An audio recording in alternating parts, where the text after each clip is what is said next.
I'd like to introduce you to my husband, Joe, and the next senator, U.S. Senator representing New York.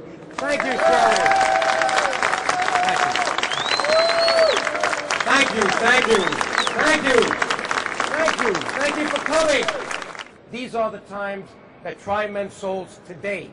The new tyranny is Washington and Albany. Do you agree? Yes. Okay. You know, if you look at the federal government today, you would think the federal government created the states. They didn't. The states created the federal government. And yet the states have become so dependent on the federal government. Take New York. They're predicting a budget deficit in New York of some $9 billion. But worse than that, if you look at the funds that come from the federal government in grants, Medicaid reimbursements, 30% of the revenue of New York State comes from the federal government. What does that tell you? We are very, very vulnerable. If the federal government is in trouble, and we know it is, what's the state going to be?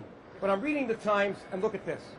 Front page of the business section, Moody's says U.S. debt could test AAA rating. Here it is. If you read the book that I wrote 17 years ago, look at Chapter 4. I said, Chapter 4, the Big Apple and Washington, one bailout after another. We had to get some stimulus to keep people in their houses and in their jobs. I'm not sure it was spent the right way, though. And I think too much of it went to bail out the banks, who are not doing what they should be doing today. Since we were in bad shape, very bad shape, they put out a ton of money. Some say trillions. We don't know. Guess why? They don't want to be audited.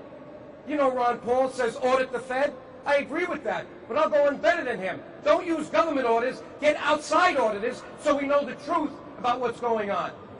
And we want to know, and that's what it's all about. The big one that you're going to see next year is Japan. Because Japan has made so many mistakes, it's hard to believe. They thought that they could keep all those phony loans on these books, not put them down, not write them off, and they went on, and what they did is they deficit spent it for 10 years to get an economy going. Their interest right now is approaching their gross domestic product. The savings rate of the Japanese has gone from a very high amount, almost 8%, the highest in the world, down to where they may not have a savings rate. We are sitting in the bleachers right now watching what's going to happen to us in 5 years if we don't get our heads on straight. And that's the most important reason why you have to send me to the Senate. So I can give this speech on the Senate floor and wake up not only America, I think America's woken up from what I can see. You got to wake up these senators and these House members. What's the bottom line of my campaign?